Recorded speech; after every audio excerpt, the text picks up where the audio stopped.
Hello दोस्तों, बहुत बहुत स्वागत है आपका। आज सुबह से ही एक शानदार बारिश सुबह से ही यहाँ पे हो रही है, जिस वजह से स्टूडियो पहुँचना आज संभव नहीं है। लेकिन हमारी क्लास पीछे नहीं हो और ये एक ऐसा टॉपिक है जिसको हम पेन टैब से पढ़ सकते हैं। इसलिए इस क्लास को मैं यहीं से आपके लिए रिकॉर्ड कर दे रहा हूँ, ताकि आप आसानी से आज इस टॉपिक को आप खत्म कर सकें। अभी तक हमने टाइप्स पढ़े हैं, हार्डवेयर के बेस पे या कंप्यूटर का परिचय पढ़ा है। अब हम कंप्यूटर का इतिहास पढ़ रहे हैं। हमने देखा कि कैसे के एडर बना, जिसको जॉर्ज स्टिप्स ने बनाया। फिर एचपी हैवेट पैकर्ड नाम की कंपनी बनी, और फिर जो बेल लेबोरेटरीज थी उसी में जो आपका के एडर बना था, वही आगे चलकर सीएनसी यानी जटिल संख्या कैलकुलेटर का निर्माण करती है। उसी के माध्यम से ये चीजें होती हैं। 1939 का ये दौर होता है। देखिए, इसको थोड़ा सा पेशेंस के साथ पढ़िएगा, बिकॉज इसकी हिस्ट्री थोड़ी सी लंबी है। मैंने जो हिस्ट्री बनाई है, इंट्रोडक्शन ऑफ कंप्यूटर, उसकी हिस्ट्री मेरे नोट्स में थोड़ी सी लंबी है। सो बी केयरफुल, थोड़ा सा पेशेंस के साथ पढ़िएगा और चीजें समझ में आएंगी। तो 1939 में ही बेल टेलीफोन प्रयोगशाला में वैज्ञानिक जॉर्ज स्टिप्स ने इसको बनाया। 1940 में स्टिप्स ने डार्टमाउथ कॉलेज में आयोजित अमेरिकन मैथमेटिकल सोसाइटी कॉन्फ्रेंस में इसका प्रदर्शन किया। ये बात मैंने आपको बताई थी। रिमोट एक्सेस कंप्यूटिंग का ये पहला उदाहरण था, यानी बहुत दूर से ही इसमें जो है कैलकुलेशन की गई, और ये उसका एक फर्स्ट एग्जाम्पल था। इस तरह जो है डार्टमाउथ कॉलेज भी बहुत फेमस हुआ। मैंने पिछली वीडियो में भी बताया था कि डार्टमाउथ कॉलेज हो गया, यहाँ पर एलन ट्यूरिंग भी बाद में आते हैं कॉन्फ्रेंस में, और आपका MIT हो गया। ये सब काफी फेमस कॉलेजेस थे कंप्यूटर के लिए उस टाइम में। उसके बाद फिर एक जर्मनी के इंजीनियर थे कॉनरेड जूस। उन्होंने अपना एक छोटा सा कंप्यूटर बनाया Z3। इसमें इन्होंने 2300 रिले का उपयोग किया। फ्लोटिंग पॉइंट बाइनरी को ये जो है कैलकुलेट कर सकता था। फ्लोटिंग पॉइंट का मतलब होता है डेसिमल वगैरह, जैसे 23.32। ये फ्लोटिंग पॉइंट एक तरीके से आप इसको बोल सकते हैं। शब्द की लंबाई वहां पर 32 बिट थी। वायु गतिकी गणनाओं के लिए 1943 के अंत में बर्लिन पर बमबारी में इसे नष्ट कर दिया गया। Z3 कंप्यूटर वैसे बहुत अच्छा था, और जो एरोडायनामिक्स कैलकुलेशन थी उनमें ये ठीक चल रहा था। लेकिन आपको याद हो कि 1943 का जो ये दौर है, ये सेकेंड वर्ल्ड वार का टाइम था। तो सेकेंड वर्ल्ड वार के टाइम पे इसको क्या किया, खराब कर दिया गया, बम इस पर गिरा दिया गया और ये नष्ट हो गया। अगर आप उस समय की सिचुएशन को देखें तो मैंने पिछले वीडियो में बताया हुआ है कि शुरुआती जो कैलकुलेटर या कंप्यूटर बने थे वो इंडस्ट्रियलिस्ट के लिए बने थे, यानी उद्योगपतियों के लिए बने थे। और बाद में राजाओं के लिए बने, सरकारों के लिए बने। जैसे हमने हरमन हेलरिच को देखा था कि उन्होंने अमेरिका सरकार की मदद की थी। ये जो 1942-3 का दौर है, 1942-50 का जो दौर है, या 42-45 का दौर आप कह सकते हैं, ये समय सेकेंड वर्ल्ड वार का था। तो इसमें सरकारें क्या करती थी, अपनी रक्षा एजेंसियों को पैसा देती थी अलग अलग तरह के इक्विपमेंट बनाने के लिए, जिससे सरकार जो है दुश्मन को हराया जा सके, चकमा दिया जा सके, जासूसी की जा सके। तो इस तरह उस समय जो कंप्यूटर बने थे बहुत सारे, वो सरकारों के लिए भी बने थे। माने वो युद्ध के में मदद के लिए बहुत सारी सरकारों ने अपने पैसे को बनवाया था। फिलहाल कैसे बना था ये महत्वपूर्ण नहीं है, बस विकास चल रहा था। तो ये Z3 कंप्यूटर को उसी क्रम में नष्ट किया गया था, क्योंकि इसका उपयोग जो है जर्मन लोग कर रहे थे और वो काफी आगे निकल रहे थे। ठीक है, तो इसके बाद बहता है पहला बॉम्बे। ये कोई बम्बई वाला बॉम्बे नहीं है, ये फटने वाला बम भी नहीं है। ये एक तरीके का कंप्यूटर था जिसका नाम बॉम्बे इसलिए दिया गया। सेकेंड वर्ल्ड वार के दौरान नाजी एनिग्मा आधारित सैन्य संचार को डिक्रिप्ट करने के लिए इलेक्ट्रोमैकेनिकल साधन के रूप में इसको बनाया गया। तो नाजियों ने ये बनाने का आदेश दिया था या सजेशन दिया था। ब्रिटिश बॉम्ब की कल्पना कंप्यूटर के अग्रणी एलन ट्यूरिंग और ब्रिटिश टैबुलेटिंग मशीन कंपनी के हैरोल्ड कीन ने किया था। सो अंडरस्टैंड कीजिए कि एलन ट्यूरिंग वो साइंटिस्ट हैं जो बाद में चल के आर्टिफिशियल इंटेलिजेंस वगैरह को बनाते हैं, लेकिन यहाँ पर वो नाजी यानी जर्मनी के जो है संरक्षण में काम कर रहे हैं, क्योंकि पैसा बहुत जरूरी है जीवन में आगे बढ़ने के लिए।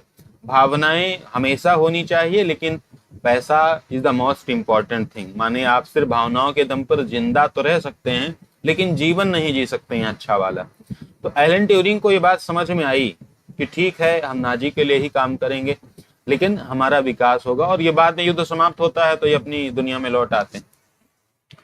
तो आप लोग भी जीवन में, हम सबको ये प्रयास करना चाहिए कि पैसा जरूर होना चाहिए। और पैसा कमाना ना तो कोई बुरी बात है, हर आदमी कमाता है। माने कोई मजदूरी करता है, कोई ऑफिस में काम करता है, कोई ट्रक चलाता है, कोई बस चलाता है, कोई एरोप्लेन चलाता है, कोई रेलगाड़ी चलाता है। ड्राइवर ही तो है, रेलगाड़ी के ड्राइवर, एरोप्लेन के ड्राइवर। बस सबका पैसा अलग अलग, सब अपने तरीके से पैसा कमाते हैं। किसी ने बिजनेस खोल के रखा है, किसी ने दुकान खोल। पैसा सबके लिए जरूरी है। कोई टीचिंग कर रहा है, कोई किताब बेच रहा है, कोई कॉपी बेच रहा है, कोई नौकरी की चाह में है, और कारण बस एक ही है, पैसा। सोचो अगर पैसा होता, और इतना पैसा होता कि कमाने की आवश्यकता ही नहीं होती, तो कौन काम करता। ये आप याद रखिए। तो विचार पॉलिश कोड ब्रेकर मैरियन रेजिवेस्की का था, लेकिन इसको बनाया एलन ट्यूरिंग और हेराल्ड कीन ने था। उसके बाद आपने अपनी किताबों में पढ़ा होगा एबीसी कंप्यूटर, बॉम्बे बना था जर्मनी के लिए।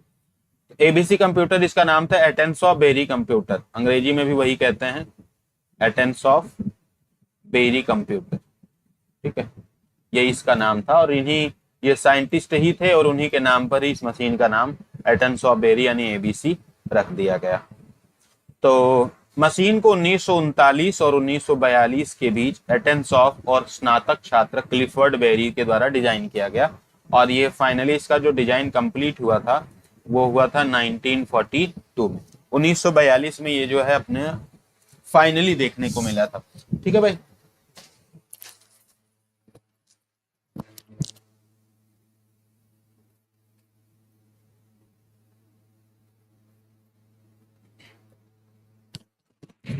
हाँ, तो एबीसी का जिक्र है, आगे चल के हम लोग इनिएक का, एडवैक का, यूनिवैक का भी थोड़ा थोड़ा जिक्र करेंगे। हालांकि मैंने उसके बारे में इन द वेरी स्टार्टिंग, शुरू में थोड़ा सा बताया।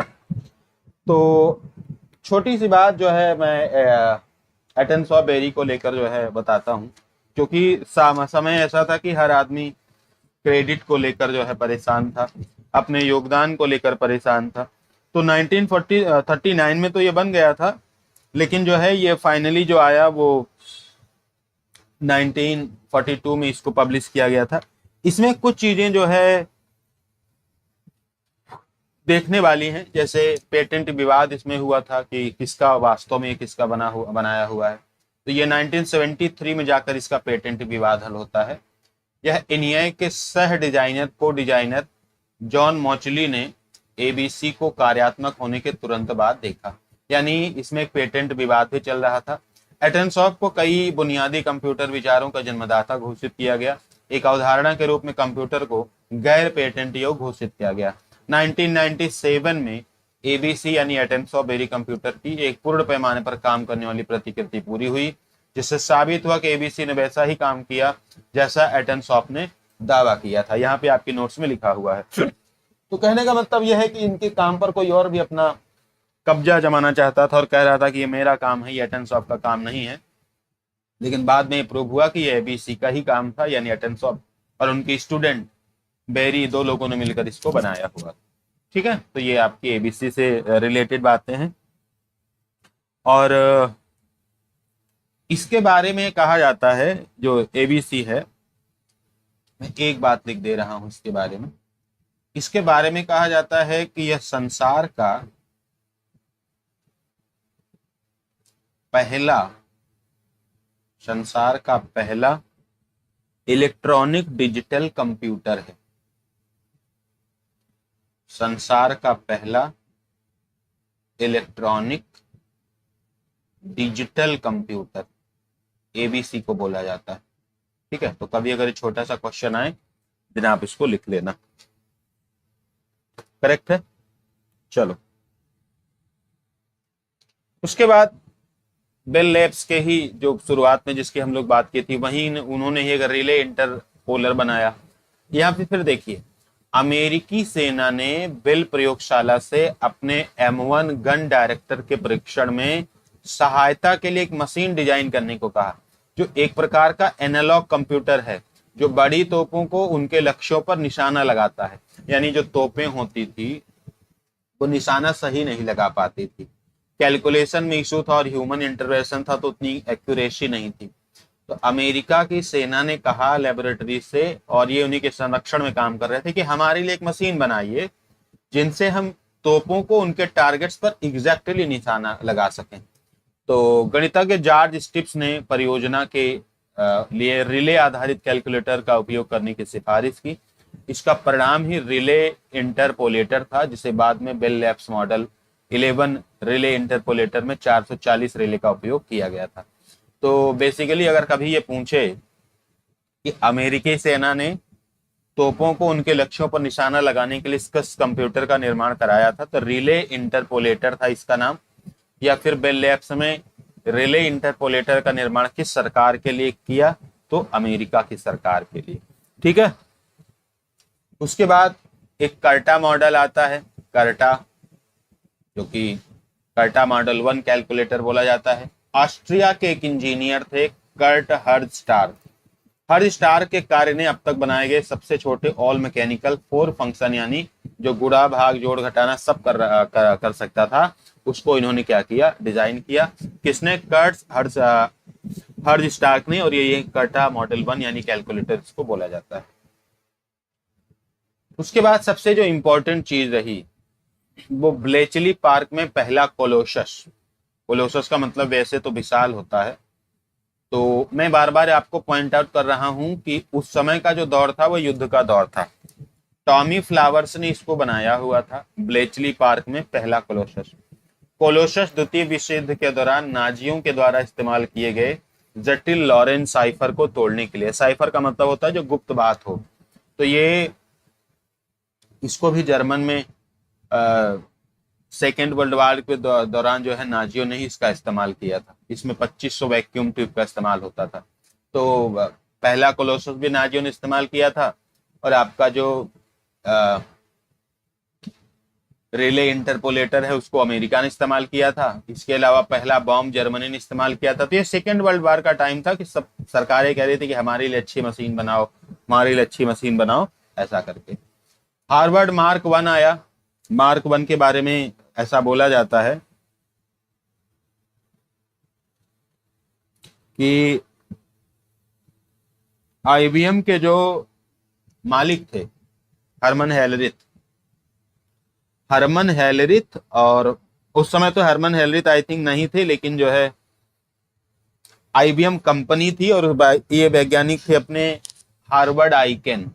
मार्क 1 बनाने वाले हार्वर्ड आइकेन थे और इनके साथ आईबीएम थे। दोनों ने मिलकर मार्क 1 बनाया, और इसको बेसिकली पहला पूर्ण स्वचालित विद्युत यांत्रिक गणना यंत्र बनाया गया, और इसका नाम मार्क 1 दिया गया। इसमें 3500 रिले का उपयोग किया गया था। कमरे के आकार का रिले आधारित कैलकुलेटर था मार्क 1।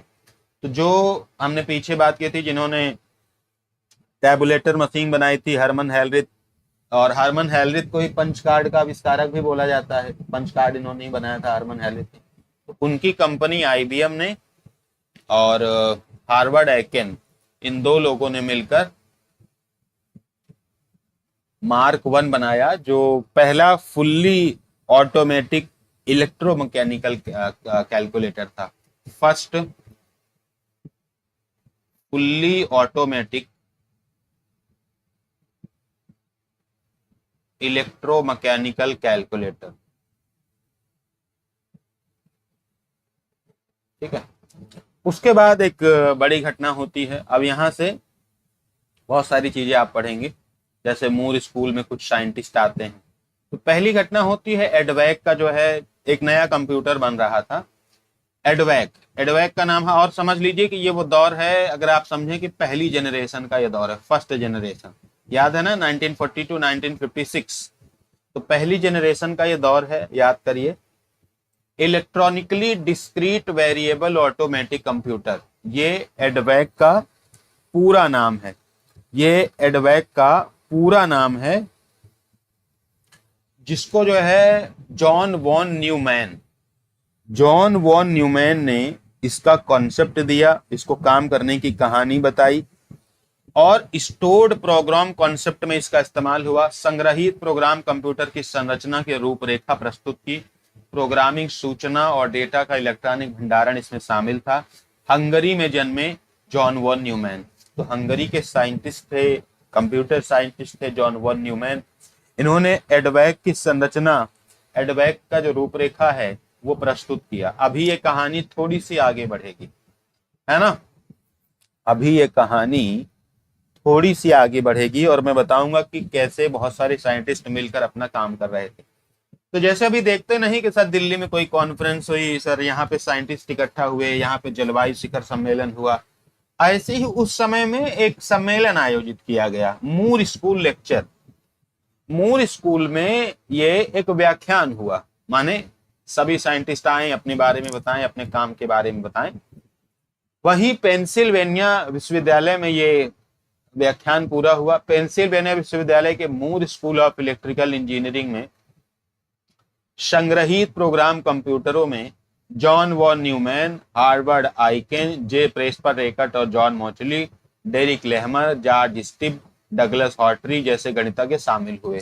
तो ये एक बड़ा सा कॉन्फ्रेंस किया गया। उस कॉन्फ्रेंस में बहुत सारे साइंटिस्ट को बुलाया गया और सब साइंटिस्ट ने पहुंचे और अपनी अपनी उपलब्धियों के बारे में बताया, कोई काम किया है उसके बारे में बताया। और उस समय का जो चर्चित एक कॉन्सेप्ट था वो था स्टोर्ड प्रोग्राम कॉन्सेप्ट। अब जरा स्टोर्ड प्रोग्राम कॉन्सेप्ट को मैंने पिछले वीडियो में बताया था। इस समय हम जब कंप्यूटर यूज करते हैं तो जो काम अगर अभी हम कंप्यूटर से करा सकते हैं उसको हम चाहें तो 2 दिन के बाद फिर करा लेंगे, माने हमको दोबारा से उसको समझाना नहीं पड़ता, हम एक बार प्रोग्राम डाल देते हैं फिर वो चलता रहता है। ऐसा उस समय नहीं होता था। मैंने बताया था पीछे कि पंच कार्ड बार बार इंसर्ट करना पड़ता था कोई भी काम कराने के लिए। तो ये जो मूर स्कूल का लेक्चर हुआ उसमें बहुत सारे साइंटिस्ट आए, न्यूमैन आए, आइकेन आए, प्रेस्पर रेकट और मोचली आए, लेहमर आए, स्टिब आए, डॉटरी आए, और सबका मेन फोकस क्या था सर? स्टोर्ड प्रोग्राम का कॉन्सेप्ट। उसके बाद प्रोजेक्ट वर्लविंड आता है। द्वितीय विश्व युद्ध के दौरान मैसाचुसेट्स इंस्टीट्यूट ऑफ टेक्नोलॉजी से संपर्क किया गया।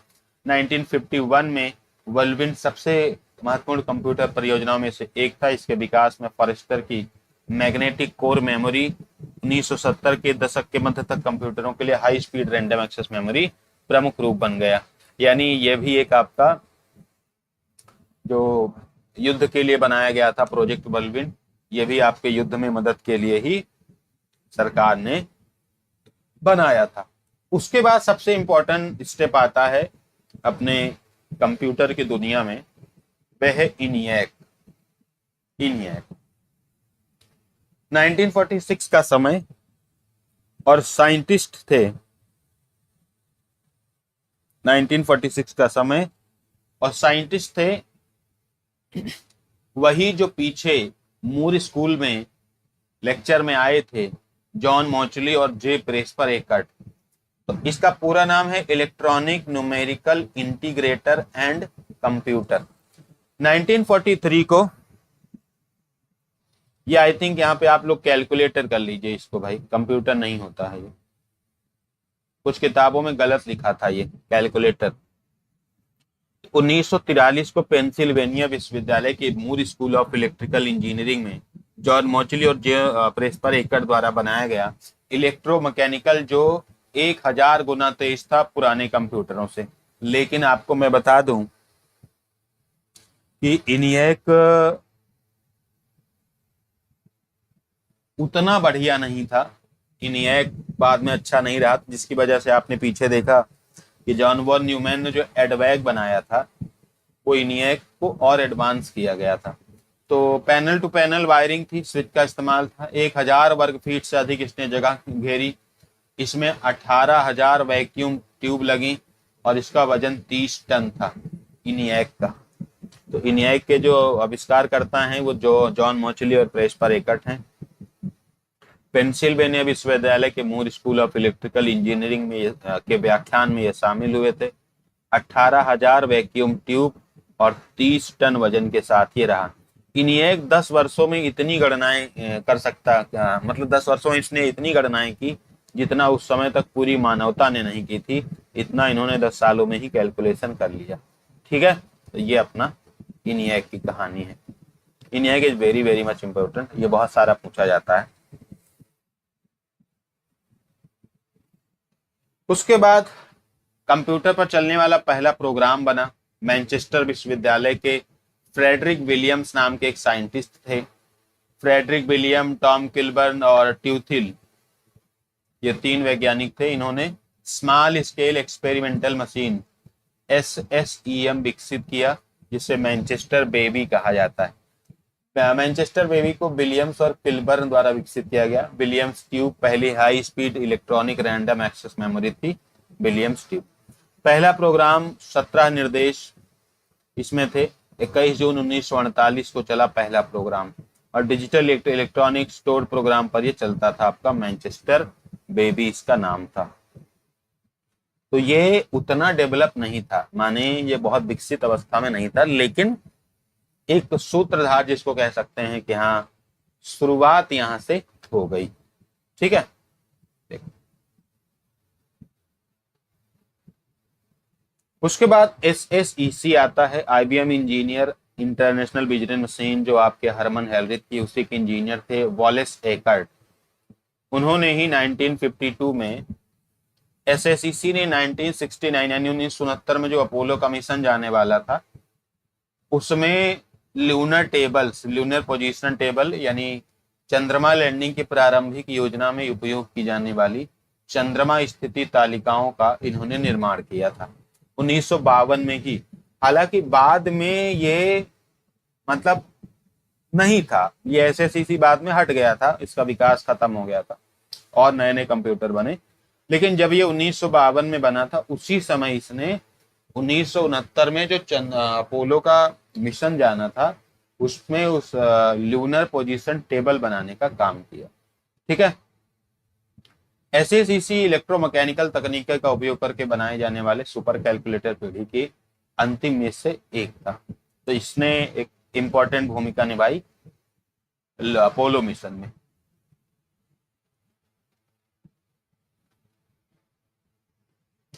जैसे आपने ENIAC पढ़ा, एडवैक पढ़ा, ऐसे ही आपको पढ़ना पड़ेगा EDSAC, electronic delay storage automatic computer practically stored program.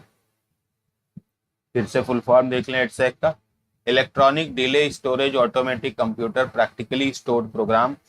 EDSAC Cambridge विश्वविद्यालय में वैक्यूम ट्यूब और पारा विलंब रेखाओं यानी मरकरी डिले लाइंस का उपयोग करके बनाया गया।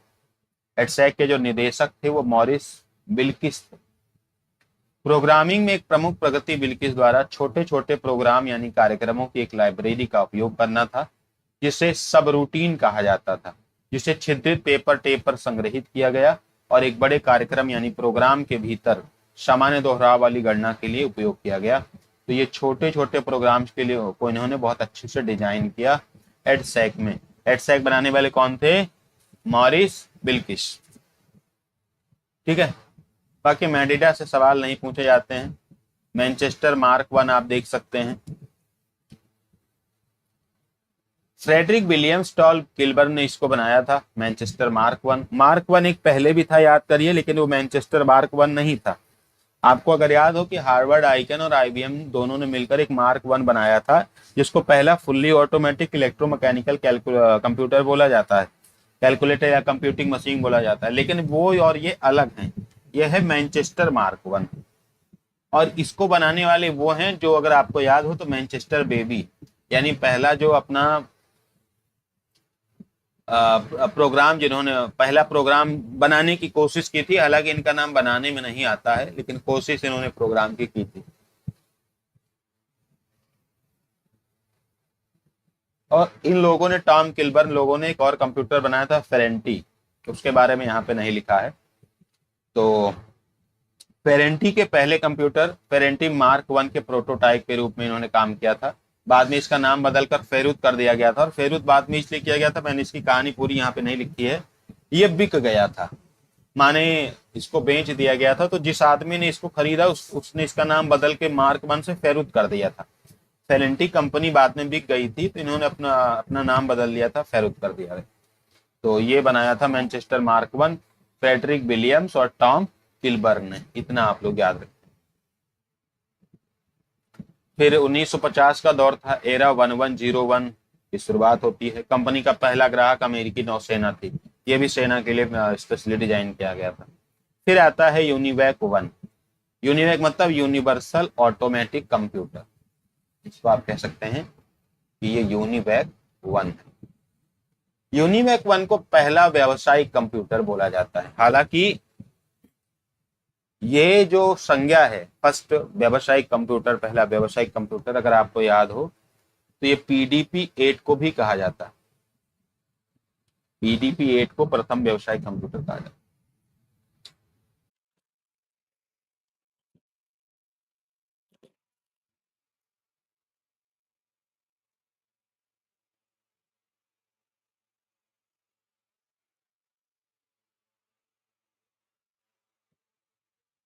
तो फिर आपका यूनिवैक 1 बनता है।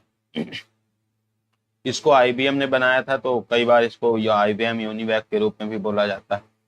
बीमा कंपनी और अमेरिकी सेना इसके प्रमुख ग्राहक बने। एक बाइबल विद्वान ने बाइबल के किंग जेम्स संस्करण को संकलित करने के लिए भी यूनिवैक 1 का उपयोग किया था। क्रेस्पर एकड़ जॉन मोचली द्वारा निर्मित पहले यूनिवैक 1 में 5200 वैक्यूम ट्यूब का उपयोग किया गया था। वजन था इसका 29,000 पाउंड। आजकल यूपीट्रिपल ने, हालांकि एक बार सवाल उन्होंने पूछा था एजीसी कंप्यूटर से, बाकी कोई ज्यादा सवाल नहीं पूछे। ठीक है, बाकी इस पीडीएफ को मैं भेजूंगा आपको बाद में, अभी थोड़ी देर के बाद। तो कुछ चीजें जो छूट रही हैं उनको पढ़िएगा, क्योंकि वो इतना पूछी जाने वाली चीजें नहीं है, बट एज अ नोट्स उसमें लिख दिया गया है। 1956 का जब दौर आया तो कंप्यूटर में सीधा कीबोर्ड इनपुट किया गया। माने उसके पहले ये सारी सुविधा और व्यवस्था नहीं थी, हम कीबोर्ड तो सीधे कंप्यूटर में नहीं ऐड कर सकते थे। मैंने जनरेशन को पढ़ाते वक्त भी ये समझाया होगा कि कैसे पहली बार माउस और पहली बार कीबोर्ड यूज हुआ था। तो यहाँ पर जो है पहली बार डायरेक्ट कीबोर्ड, डग्रॉस ने यह तर्क दिया, एक वैज्ञानिक थे, कि एक फ्लेक्सोराइटर, एक विद्युत नियंत्रित टाइपराइटर जो कि कंप्यूटर से जुड़ा कीबोर्ड है। तो पहली बार इन्होंने इस तरह का कोई कॉन्सेप्ट लाया। ये सफल उतना नहीं हुए, लेकिन हाँ एक कॉन्सेप्ट इन्होंने डायरेक्ट कीबोर्ड का लाया कि हम डायरेक्टली इसमें जोड़ सकते हैं। ठीक है, और उसके बाद इंपॉर्टेंट चीज रही अपना 1957 का डिजिटल इक्विपमेंट कारपोरेशन बना, डीईसी।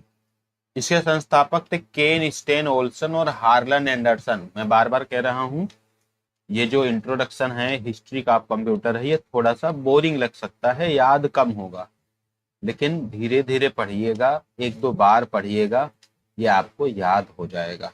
ठीक है, तो डिजिटल इक्विपमेंट कारपोरेशन ये पहले सैनिकों के लिए कंबल और वर्दी बनाती थी। और अभी आपको मैंने कहानी पीछे नहीं बताई, चाय के मालिक ने भी एक कंपनी बनाई कंप्यूटर की, लियो। तो वो चाय की दुकानों से उन्होंने शुरुआत की थी, बाद में वो कंप्यूटर की दुनिया में आ गए, है ना। चलो,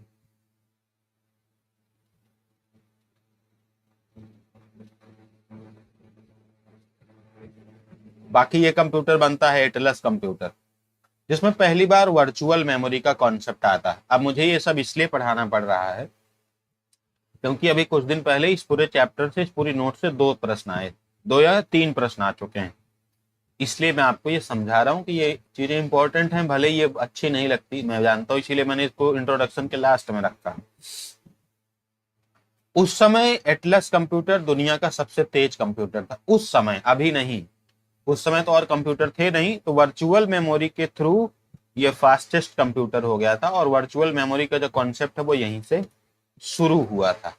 ठीक है, एटलस कंप्यूटर थे। फिर सीडीसी 6600 आता है। ये बहुत तेज था, ये बहुत तेज कंप्यूटर था, लेकिन इसके बावजूद इसको सुपर कंप्यूटर नहीं माना गया। कंट्रोल डेटा कारपोरेशन सीडीसी 6600 प्रति सेकंड 3 मिलियन तक निर्देश निष्पादित करता है, जिसके निकटतम प्रतिद्वंदी आईबीएम की तुलना में 3 गुना तेज है। लेकिन इसको इसीलिए नहीं माना गया क्योंकि इसमें 10 छोटे कंप्यूटरों का इस्तेमाल किया गया। ठीक है, और उसके बाद अपना PDP-8 आया। मैंने अभी थोड़ी देर पहले बताया था कि PDP-8 को भी व्यावसायिक कंप्यूटर माना जाता है, पहला वाला, और इसको सफल व्यावसायिक कंप्यूटर माना जाता है। उस समय इसकी कीमत $18,000 थी। कनाडा के चॉक रिवर न्यूक्लियर लैब को की निगरानी के लिए, कनाडा के चॉक रिवर न्यूक्लियर लैब के निगरानी के लिए इसको जो है बनाया गया था, और इसीलिए इसका नाम व्यावसायिक कंप्यूटर है कि कोई आम आदमी के लिए बनाया भी नहीं गया था और आम आदमी के उपयोग में ये आता भी नहीं। ये उसी की निगरानी के लिए ही बनाया गया था और वे उसी के लिए काम भी करता, और उन्होंने इसको खरीदा भी। तो इसका काम केवल और केवल बिजनेस पर्पज के लिए था, पहला, और ये सफल हुआ। हालांकि इसके पहले भी एक कंप्यूटर बना था बट वो उतना सफल नहीं था। इसको पहला सफल व्यावसायिक कंप्यूटर माना जाता है, PDP-8 को। ठीक है, चलो। उसके बाद अपोलो गाइडेंस कंप्यूटर 1968, यहां से UPSSC ने सवाल पूछा हुआ। देखो, अभी तक UPSSC ने अपोलो गाइडेंस से सवाल पूछा है। 2 सवाल आपके ऊपर से पूछे हैं। एक तो ये वाला पूछा हुआ है, एडवैक वाला पूछा हुआ है, स्टोर्ड प्रोग्राम कॉन्सेप्ट पूछा हुआ है। इसकी अवधारणा किसने प्रस्तुत की? तो जॉन वन न्यूमैन ने। अभी 2-3 महीनों के अंदर की मैं बात कर रहा हूँ, जब नई एजेंसी आई उसके बाद से। और बाकी एग्जाम जैसे रेलवे में और पुलिस में, उसमें बेसिक से सवाल आते हैं और वो आते रहेंगे। उसमें भी यही सवाल आया था। तो पुलिस में भी इनिएक से और एडवैक से, यूनिवैक से, स्टोर प्रोग्राम कॉन्सेप्ट से, इन सब से सवाल आते रहे हैं। अब अगर जैसे कुछ आयोग हैं, थोड़ा सा एडसेक से सवाल आए हुए हैं, ठीक है, तो वो जहां से सवाल आए हैं मैं वो आपको दिखा दे रहा हूँ। अभी क्या है, जो आयोग है वो थोड़ा सा अपने को एडवांस कर रहे हैं, जैसे UPSSC हो, SSC हो, बैंकिंग के हों, पुलिस के हों, सारे आयोग अपने आप को अपडेट कर रहे हैं। दैट्स वाई कंप्यूटर अब और अच्छा आएगा, माने क्वेश्चंस अच्छे अच्छे आएंगे।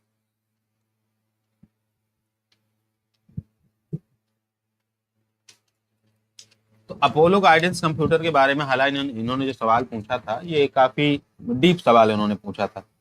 अपोलो गाइडेंस कंप्यूटर वही सेकेंड जनरेशन का समय है। उतने तेज तो कंप्यूटर होते नहीं थे, और मेमोरी भी उतनी फास्ट नहीं होती थी, ना प्रोसेसिंग उतनी तेज होती थी, ना मेमोरी उतनी तेज होती थी, आकार भी उतना छोटा नहीं था। उसी का एक उदाहरण है आपका अपोलो गाइडेंस कंप्यूटर। MIT में इसका डिजाइन हुआ। MIT मतलब Massachusetts Institute of Technology, America. Apollo अंतरिक्षयान कंप्यूटर 70 पाउंड वजन इसका था। 1 क्यूबिक फीट से भी कम जगह लेने वाली एक कम्पैक्ट यूनिट थी। 3rd जनरेशन में आया, और उतना फास्ट ये नहीं था, ना इसकी मेमोरी इतनी तेज थी। इसमें प्रत्येक शब्द 15 बिट का होता था। AGC इंटीग्रेटेड सर्किट थी, 72 KB की थी। इसमें कोर मेमोरी के साथ रीड ओनली मेमोरी यानी ROM का इस्तेमाल किया गया, मैग्नेटिक रोप का इस्तेमाल किया गया, और कोर मेमोरी इसमें 32 KB की थी, और इसमें 10,000 से अधिक कमांड स्टोर्ड थे, क्योंकि स्टोर्ड कॉन्सेप्ट तब तक आ चुका था। एक्चुअली में AGC computer, Apollo guidance computer ने अपोलो मिशन में मदद की, अपोलो 11 मिशन में। दैट्स वाई ये सवाल पूछा गया है। अपोलो 11 मिशन में इसकी बहुत अच्छी भूमिका रही। ठीक है, तो ये अपोलो गाइडेंस कंप्यूटर है, MIT में बना। 70 पाउंड इसका वजन था। 1 क्यूबिक फीट से भी कम जगह में ये रखा जा सकता था। इसमें प्रत्येक शब्द 15 बिट का होता था उस समय, और इसकी मेमोरी महज 72 KB की थी। इंटीग्रेटेड सर्किट, मैग्नेटिक रोप टेक्निक का इस्तेमाल किया गया, और 32 KB की कोर मेमोरी थी। तो उस समय तो उतना स्टोरेज वगैरह का सिस्टम था नहीं, रैम वगैरह। ठीक है, उसके बाद आपका इंपॉर्टेंट बात आती है इंटेल का पहला माइक्रो प्रोसेसर। यह हालांकि मैं बता चुका हूँ पीछे भी, कल ही मैंने बताया था। इंटेल 4004 निर्माता बुशी काम थे। 4004 में 2250 ट्रांजिस्टर थे, लगभग 2300 के करीब, और यह 4 बिट के टुकड़ों में प्रति सेकंड 90,000 ऑपरेशन तक कर सकता था। इंस्ट्रक्शन के मामले में ये आई थिंक 760 किलोहर्ट्ज और 60,000 प्रति सेकंड जो है इसका वो था, निर्देश था। फेडरिको फैगन ने डिजाइन का नेतृत्व किया और टेड हॉफ ने आर्किटेक्चर का नेतृत्व किया। उसके बाद सबसे इंपॉर्टेंट जो हमारा विकास रहा वो जेरॉक्स पार्क में लेजर प्रिंटर का आविष्कार किया गया भौतिक वैज्ञानिक गैरी स्टार्कवेदर के द्वारा, ठीक है। और 1972 में दुनिया का पहला लेजर प्रिंटर बनाया। जो जो इंपॉर्टेंट हमारी चीजें हैं मैं वही वही आपको बता रहा हूं। पहला वीडियो डिस्प्ले मॉड्यूल बनाया गया, फेल्स्टीन द्वारा इसको डिजाइन किया गया था, ठीक है। उसके बाद उसी समय 1976 का यह दौर है जब पहला सुपर कंप्यूटर बना क्रे-1, CRAY1, क्रे-1। ये पहला दुनिया का पहला सुपर कंप्यूटर है। और भारत का पहला सुपर कंप्यूटर है परम 8000, परम 8000, ठीक है। तो 8000 अभी भी परम सीरीज चलती है। तो दुनिया का पहला सुपर कंप्यूटर क्रे-1 बना और भारत का पहला सुपर कंप्यूटर परम 8000 बना, जिसको बहुत सारे बड़े बड़े कामों में इस्तेमाल किया गया। फिर वही इंटेल का 8080 प्रोसेसर आया, मैंने कल बताया हुआ था। उसके बाद एप्पल कंपनी बनती है, एप्पल 1 स्टीव जॉब्स द्वारा इसको बनाया गया। और कई लोगों को मालूम नहीं होगा कि एप्पल कंपनी जब बनी तो कुछ दिनों के बाद एप्पल के मालिक स्टीव जॉब्स को ही भगा दिया गया था वहां से। माने वैसे ही अब इन्होंने शुरू किया था तो कोई अकेले आदमी नहीं थे, ये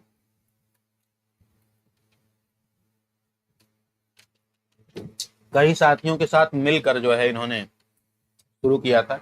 स्टीव जॉब की खास बात थी इनकी मार्केटिंग, माने इनका टेक्निकल नॉलेज उतना इंपॉर्टेंट नहीं था। स्टीव जॉब की मार्केटिंग और इनका जो मैनेजमेंट था वो बहुत अच्छा था। जिंदगी में क्वालिटी से ज्यादा मार्केटिंग इंपॉर्टेंट है। मैं हमेशा ये देखता हूं कि हम जो सामान यूज करते हैं उसके बारे में हम कुछ नहीं जानते हैं बजाय मार्केटिंग के। जैसे अगर हम मान लो कि रिन साबुन यूज करते हैं, लक्स साबुन यूज करते हैं, तो उसके बारे में हम जानते भी नहीं थे। बहुत सारी चीजों के बारे में तो हम टीवी में ही सुनते हैं, वहीं से देख के हम लोग उसको यूज करना शुरू करते हैं। ये क्या है? ये मार्केटिंग ही तो है। अगरबत्ती का ऐसा ऐड बना देंगे कि लगेगा इसको जला लूंगा तो भगवान मिल जाएंगे। धूप बत्ती का ऐसा ऐड बना देंगे कि इसको पूजा करते ही भगवान धरती प्रकट हो जाएंगे। तो ये क्या है सर? मार्केटिंग है। ऐसा परफ्यूम बना देंगे कि सारे लोग मंत्रमुग्ध हो जाते हैं कि सर परफ्यूम लगाते ही जिंदगी बदल जाएगी। ऐसा कपड़े का ऐड दिखाएंगे, इसको पहनते हीरो लगने लगेंगे। होता कुछ नहीं है। ये वाले चप्पल पहनेंगे, ये वाला शूज पहनेंगे तो हीरो लगेंगे। आप पूरी कम्युनिटी जहां से गुजरेंगे आपको सब देखने लगेंगे। ये मार्केटिंग है। प्रोडक्ट क्या है ये कोई नहीं जानता। और अगर आपने वो मार्केटिंग देखकर एक बार प्रोडक्ट खरीद लिया, मान लो कि 200 का ही खरीद लिया, तो अब आप तो सामान वापस नहीं कर सकते। यानी मार्केटिंग के दम पर विदाउट प्रोडक्ट क्वालिटी को जाने 200 रुपए खर्च कर दिए गए इन्वेस्ट के नाम पर। तो स्टीव जॉब के अंदर ये बड़ी अच्छी क्वालिटी थी। लेकिन शुरू में जब एप्पल बना और उसकी सक्सेस थोड़ी थोड़ी होने लगी, स्टीव जॉब्स को भगा दिया गया। जो और भी इसके कंट्रीब्यूटर्स थे, शेयर होल्डर थे, वो इसको चला रहे थे, लेकिन वो चला नहीं पाए। बाद में स्टीव जॉब फिर जो है आते हैं और फिर एप्पल को सेटअप करते हैं और ये इतना बड़ा ब्रांड आज भी चल रहा है। सोचिए कि उस दौर में जब हम और आप 10,000 और 12,000 का फोन खरीदने के लिए कम से कम 35 बार सोचते हैं। मतलब हम और आप मिडिल क्लास के लोग हैं और मिडिल से भी जो नीचे वाला क्लास होता है उसमें के लोग हैं।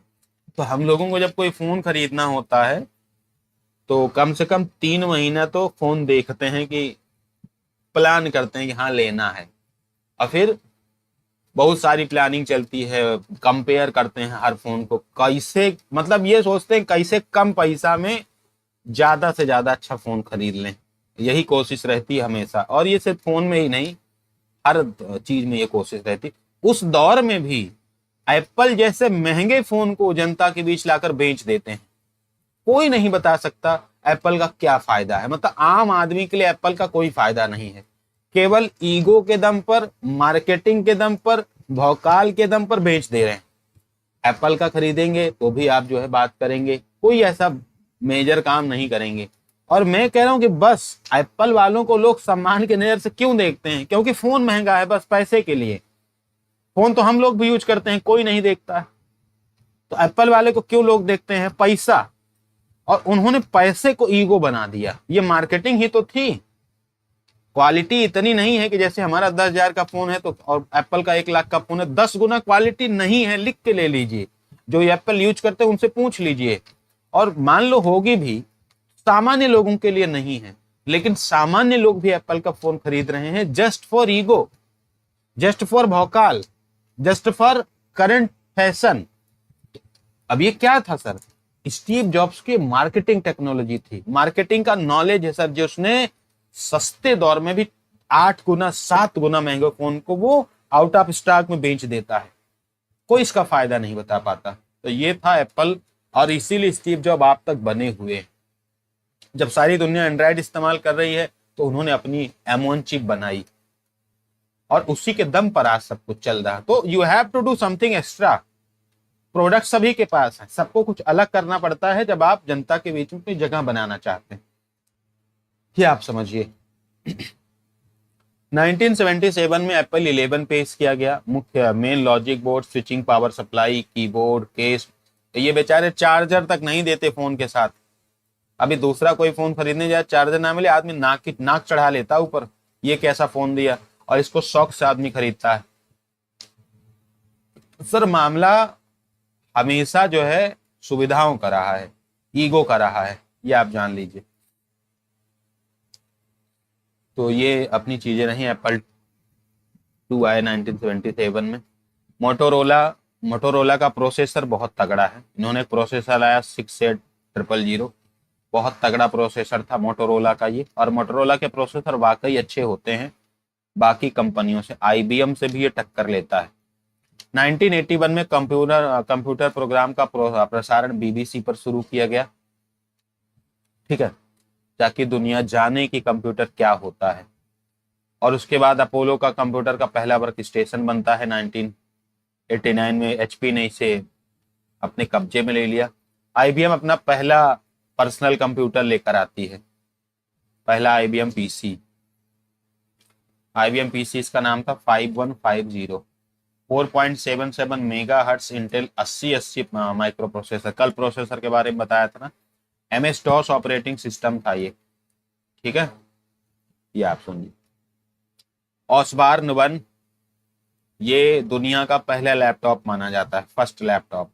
24 पॉइंट का वजन था। ऑसबॉर्न 1 पहला बड़े पैमाने पर उत्पादित होने वाला पोर्टेबल कंप्यूटर था। दैट्स वाई ऑसबॉर्न 1 को पहला लैपटॉप बोला जाता था। 5 इंच का डिस्प्ले था, 64 KB की मेमोरी थी, एक मॉडेम था, 5.25 इंच की फ्लॉपी डिस्क ड्राइव थी। ये सारी चीजें थी आपके ऑसबॉर्न 1 में, पहला दुनिया का लैपटॉप माना जाता है। उसके बाद यहाँ से भी सवाल आए हुए हैं, ये यहाँ से भी अभी हाल ही में PYQ पूछा गया था। सन वर्क स्टेशन, तो एंडी बेस्टोल साइब ने प्रोटोटाइप से डिजाइन स्टैनफोर्ड के कंप्यूटर नेटवर्क से जोड़ा था। सन 1 वर्क स्टेशन एक्चुअली एक सन माइक्रो सिस्टम था, उसी के अंदर ये सन वर्क स्टेशन काम करता था। स्टैनफोर्ड यूनिवर्सिटी नेटवर्क के नाम से ये सन था। सन का मतलब स्टैनफोर्ड यूनिवर्सिटी नेटवर्क, और ये उस समय का बेस्ट वर्क स्टेशन माना जाता है, ठीक है, जिन्होंने ईथरनेट इंटरफेस के साथ हाई रेजोल्यूशन ग्राफिक्स और यूनिक्स ऑपरेटिंग सिस्टम को और मजबूत किया, ठीक है। ये सन वर्क स्टेशन। फिर 1983 में लीसा ग्राफिकल यूजर इंटरफेस वाला पहला व्यावसायिक पर्सनल कंप्यूटर आता है, एप्पल लीसा। 12 इंच का ब्लैक एंड व्हाइट मॉनिटर, दोहरी 5.25 इंच की फ्लॉपी डिस्क, 5 MB का हार्ड ड्राइव और 68 मोटोरोला का 68,000 माइक्रो प्रोसेसर इसमें लगा हुआ था। सोचो एप्पल उस समय मोटोरोला का प्रोसेसर यूज कर रही थी। बाद में एप्पल ने अपना M1 चिप बना ली, 1 MB इसकी रैम थी, ठीक है। फिर एप्पल का मैकिंटोश आता है, बहुत वेरी इंपॉर्टेंट, पहला सफल माउस संचालित कंप्यूटर। मोटोरोला 68,000, इसमें भी वही माइक्रो प्रोसेसर लगा हुआ था। जॉन ऑरवेल की किताब 1984 में अधिनायकवाद की थीम पर यह आधारित था, एप्पल मैकिंटोश। बाकी एक बार और मैं आपको इसको रिवाइज कराऊंगा बाद में। PC लिमिटेड बनता है माइकल डेल के द्वारा 1985 में, और 1985 में पहला कंप्यूटर टर्बो PC कंपनी ने स्वयं के डिजाइन से बनाया। फिर आता है आपका IBM PC RT, जो कि reduced instruction set computer RI risk विकसित हुए, और ये 1981 के बाद का दौर है। और अभी एक क्वेश्चन आया था हाल फिलहाल में कि रिस्क पीसी 1981 के बाद कौन से पीसी विकसित हुए, आपको मैं PYQ दिखाऊंगा। तो ये आप देख रहे हैं कौन सा दौर चल रहा है, 1985 का, 84 का। तो ये दौर आपका साथियों 1981 के बाद का दौर है। उसी के दौर में आपका रिस्क पीसी भी, रिड्यूस्ड इंस्ट्रक्शन जो है ये काम करता था, विकसित हुए। ठीक है, प्रति सेकंड 2 मिलियन निर्देश निष्पादित। ये सवाल पूछा जा चुका है कि रिस्क पीसी कौन से दौर में विकसित हुए। तो ये 1982 90 के दौर में विकसित हुए थे, ध्यान दीजिएगा। ठीक है, फिर IBM ने एक PS2 पोर्ट बनाया, और ये पोर्ट एक्चुअली में अब इनपुट आउटपुट के लिए था। तो बेसिकली PS2 पोर्ट माउस के लिए था। ठीक है, माउस और कीबोर्ड के लिए, पर्सनल सिस्टम इसका नाम था, जो कीबोर्ड और माउस के लिए पोर्ट बनाया गया था। और अभी तो ये CGL के मेंस में पूछा गया था, आई थिंक 2022 के मेंस में पूछा गया था कि PS2 पोर्ट किसके लिए इस्तेमाल किया जाता है। तो ये इस्तेमाल किया जाता है माउस के लिए, माउस और कीबोर्ड। 1985 में एप्पल से बाहर स्टीव जॉब्स ने एक कंपनी बनाई थी, नेक्स्ट क्यूब। जब ये निकाले गए थे उस समय अपना काम कर रहे थे। ठीक है, उसके बाद इधर एक इम्पॉर्टेंट चीज है, इंटेल का जो है पेंटियम माइक्रो प्रोसेसर। मैंने पिछले बारे में बताया था प्रोसेसर वाली कहानी में। तो इंटू 86 माइक्रो प्रोसेसर की 5वीं पीढ़ी अभी चल रही है, और ये इंटेल का ही बनाया पेंटियम का माइक्रो प्रोसेसर है। इसकी स्पीड और बाकी चीजें पिछले वीडियो में बताई गई हैं। बस खत्म ही होने वाला है, आप इस दौर में आने वाले हैं। इधर बहुत ज्यादा इंपॉर्टेंट बातें नहीं है। 1998 में एक इंपॉर्टेंट घटना होती है, और वो घटना होती है डेविड ए बैडर के द्वारा न्यू मैक्सिको विश्वविद्यालय में लाइनेक्स सुपर कंप्यूटर बनता है। ठीक है, लाइनेक्स सुपर कंप्यूटर 1998 में। पहला कैमरा फोन बनता है सोनी का, JSH04। जापान के सॉफ्टबैंक ने पहला कैमरा फोन बनाया, और यही सोनी का जो कैमरा है ये सबसे अच्छा कैमरा अभी तक माना जाता है। मैंने देखा था कि बड़े बड़े जो कैमरे होते हैं उसमें भी सोनी के ही लेंसेज लगे होते हैं, because Soni is king of camera. ठीक है, बाकी इधर कोई बहुत ज्यादा खास बात नहीं है। एप्पल का रेटिना डिस्प्ले आता है 2010 में। बाकी तिहाने सुपर कंप्यूटर, अब इसकी कहानी खत्म हो गई क्योंकि ये सुपर कंप्यूटर नहीं रह गया। और बस इतनी ही थी अपनी जो है बेसिक सी कहानी। तो ये आप देख सकते हो, इसमें इंट्रोडक्शन एक बार आप इसको पढ़ लेना। मैं ये नोट्स आपको भेज दूंगा, आप चिंता मत कीजिए। ठीक है, तो ये सारी कहानी है। अभी खत्म नहीं हुई क्लास, एक चीज और भी मुझे पढ़ानी है आपको। वैसे तो सब चीजें हो चुकी हैं, बस थोड़ी थोड़ी बात और बची है। ये जो आपकी स्क्रीन पर आप देख पा रहे होंगे, इसको मैंने आपको कल पढ़ाया था, कल और परसों में। तो कंप्यूटरों के प्रकार में हमने आपसे बताया था कि हार्डवेयर के बेस पर first generation, second, third, fourth होती है, और फंक्शन के बेस पर एनालॉग, डिजिटल, हाइब्रिड। तो ये दोनों हम लोग पढ़ भी चुके हैं, माने अभी तक मैंने आपको दोनों के बारे में बता भी दिया है कि हार्डवेयर के बेस पर और फंक्शन के बेस पर, इनको मैंने बता दिया। अब एक चीज बचा हुआ आकार के आधार पर, यानी साइज के बेस पर जो कंप्यूटर होते हैं, mini, personal, main frame, embedded, ये सब मुझे आपको थोड़ा सा बताना है। तो आइए उस पर चलते हैं। ये सब मैं आपको भेजूंगा, आप चिंता नहीं करिएगा।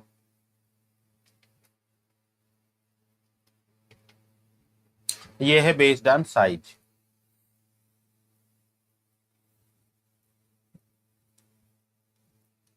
बेस्ड ऑन साइज में पहला कंप्यूटर है माइक्रो प्रोसेसर, यानी जो छोटे कंप्यूटर थे, आकार में छोटे। IBM ने शुरुआत की, और इसके टेक्नोलॉजी थी VLSI और ULSI, यानी मेनली ये 4th जनरेशन में डेवलप हुए आम आदमी के लिए, जैसे laptop, desktop, notebook. 8 bit, 16 bit और 32 बिट के कंप्यूटर थे, छोटे कंप्यूटर थे, और दुकानों में, स्कूलों में लैपटॉप की तरह पोर्टेबल कंप्यूटर की तरह इस्तेमाल किए जाने लगे। फिर आता है PC का दौर, जो हम लोग अभी इस्तेमाल करते हैं, पर्सनल कंप्यूटर। सामान्य कार्यों के लिए छोटे आकार के कंप्यूटर बनाए गए। आईबीएम का पहला माइक्रो प्रोसेसर इसमें डाला गया 4004। पीसी का विकास आईबीएम इंटेल 8088 माइक्रो प्रोसेसर के साथ किया गया। पहला पीसी एक्सटी था, पर्सनल कंप्यूटर एक्सटेंडेड टेक्नोलॉजी। तो पीसी मतलब थोड़ा सा जो जनरल पर्पज कंप्यूटर थे। तीसरा आया मेन फ्रेम कंप्यूटर, बहुत बड़े। मेन फ्रेम का मतलब हुआ जो बड़े कंप्यूटर है, आकार में बड़े, ज्यादा स्थान घेरने वाले। प्रोसेसिंग क्षमता 32 बिट या 64 बिट होती थी। बड़े कामों में जैसे वैज्ञानिक अनुसंधान, सेना के कार्य, सरकारी कार्य, इन सब में इस्तेमाल होते थे। इसकी टेक्नोलॉजी टाइम शेयरिंग थी और मल्टी प्रोग्राम कंप्यूटर था, माने एक साथ कई प्रोग्राम इसमें रन कर सकते थे। मिनी कंप्यूटर जो बहुत छोटे कंप्यूटर आए, जैसे मेन फ्रेम से छोटे लेकिन माइक्रो कंप्यूटर से बड़े रहे। डीईसी 1965 इसको कंपनी ने बनाया था। Ticket booking, hospital management, airline booking, इन सब में इसका इस्तेमाल हुआ। ये थोड़े से पावरफुल कंप्यूटर थे। एम्बेडेड कंप्यूटर जैसे जो किसी खास काम के लिए ही बनाए गए, जैसे फ्रिज में जो मशीन डाली जाती है वो वही काम करती है। इंडक्शन में देखिए जो मशीन डाली जाती है वो सिर्फ वही काम करती है जिसके लिए वो डिजाइन की गई है। तो एम्बेडेड मतलब किसी खास उद्देश्य को पूर्ति के लिए, माने किसी विशेष कार्य को करने के लिए। Microwave, smart watch, refrigerator, smart fan, ये सब आपके एम्बेडेड कंप्यूटर हैं और इसका इस्तेमाल आज भी आप देखते होंगे। And in the last super computer. तो मेन फ्रेम बड़ा कंप्यूटर है, ठीक है, और मेन फ्रेम से छोटा और पर्सनल कंप्यूटर से बड़ा मिनी कंप्यूटर है, और सबसे बड़ा कंप्यूटर है सुपर कंप्यूटर। आकार में भी बहुत बड़े और क्षमता में भी बहुत बड़े। प्रोसेसिंग स्पीड सबसे ज्यादा, और प्रोसेसिंग क्षमता का मापन होता है फ्लॉप्स में। फ्लॉप्स का मतलब फ्लोटिंग पॉइंट ऑपरेशन पर सेकेंड। ये फ्लॉप्स प्रोसेसिंग क्षमता को मेजर करने का एक तरीका है। मल्टीपल सीपीयू माने बहुत सारे सीपीयू एक साथ लगाए जाते हैं। High storage, vector arithmetic, that's why super computer is the fastest computer. इसकी हिस्ट्री को थोड़ा देख लेते हैं। विश्व का पहला सुपर कंप्यूटर है क्रे 1, 1976 में बना। क्रे रिसर्च लैब के द्वारा इसको बनाया गया। 1985 में इसका दूसरा संस्करण है क्रे 2। आईबीएम ने एक सुपर कंप्यूटर बनाया था रोड रनर। अमेरिका ने एक कंप्यूटर बनाया था सियरा, ये भी सुपर कंप्यूटर है।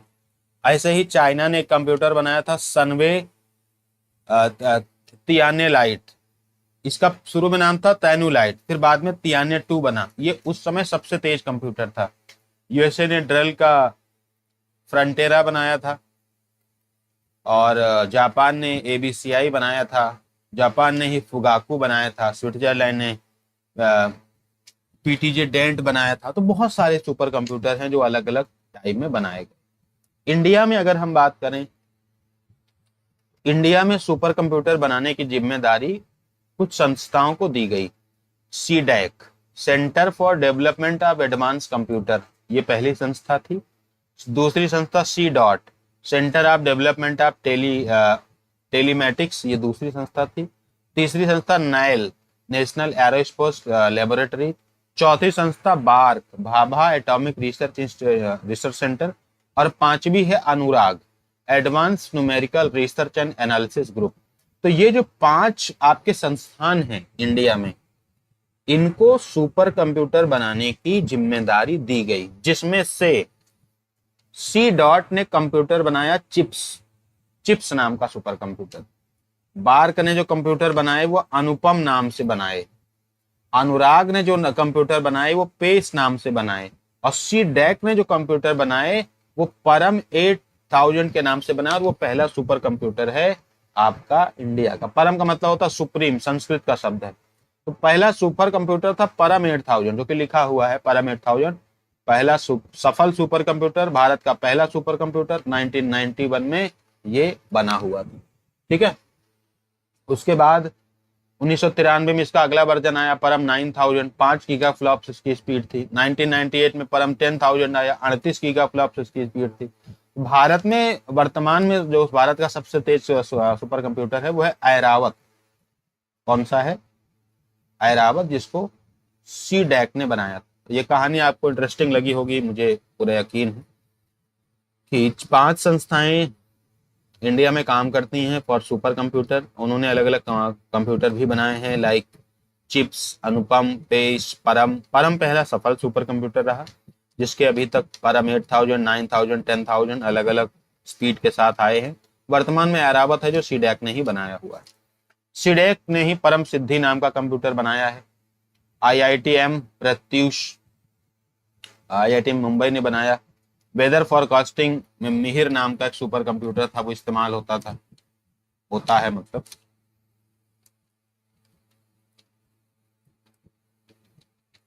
और इस समय भारत का सबसे तेज का कंप्यूटर, ठीक है, ऐरावत ही है, याद रखिएगा। अब ये time to time current affair का विषय भी है कि टाइम टू टाइम हो सकता है अपडेट हो जाए। प्रधानमंत्री जी ने राष्ट्रीय सुपर कंप्यूटर मिशन शुरू किया था 2015 में, जब वर्तमान सरकार आई थी।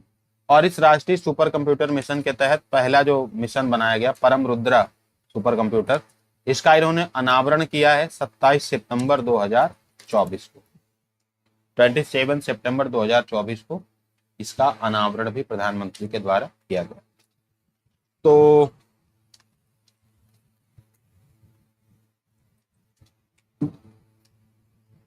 इंट्रोडक्शन ऑफ कंप्यूटर में मैं आपको इतना ही बताऊंगा, माने ऐसा नहीं है कि आगे क्लास नहीं होगी। अब मैं जो क्लास करूंगा वो थोड़ा अलग तरीके से, माने मैं अब जो कंप्यूटर के अलग अलग कंपोनेंट्स हैं उनको इंट्रोडक्शन में नहीं बता रहा, क्योंकि यहाँ पर इतिहास जान लीजिए, प्रकार जान लीजिए और कंपोनेंट जान लीजिए। अब जब हम हार्डवेयर पर चलेंगे वहां फिर अब वो सारी क्लासेस तो स्मार्ट बोर्ड पर ही होंगी। अगर कभी ऐसी प्रॉब्लम आ जाए तो और क्लास करना जरूरी हो तो हम ऐसी क्लास करेंगे, अदरवाइज सारी क्लासेस आपके स्मार्ट बोर्ड पर ही होंगी। आज मुझे लगा कि इस टॉपिक को खत्म कर लेंगे तो हम अगला टॉपिक स्टार्ट कर लेंगे। और इसमें ऐसी बातें थी जो बहुत क्रिटिकल नहीं थी, कहने का मतलब उसको बहुत समझाने की आवश्यकता नहीं थी, याद करने की रिक्वायरमेंट थी। दैट्स वाई हमने क्लास आपकी यहां से ले ली, ठीक है। आइए अब हम लोग अगला टॉपिक पढ़ेंगे कल से, दैट्स इट, हार्डवेयर या फिर सिस्टम यूनिट, ये सब चीजें हम उसमें पढ़ने वाले, ठीक है। ये इसको बार बार रिवाइज कर लीजिएगा, बार बार पढ़ लीजिएगा ताकि आप बेस्ट कर सकें इस चीज में। और ये जरूरी है कि आप इसको पढ़ें, ये एक्चुअली याद करने की चीज है और यहाँ से काफी सारे सवाल आपको देखने को मिलेंगे। Thank you so much.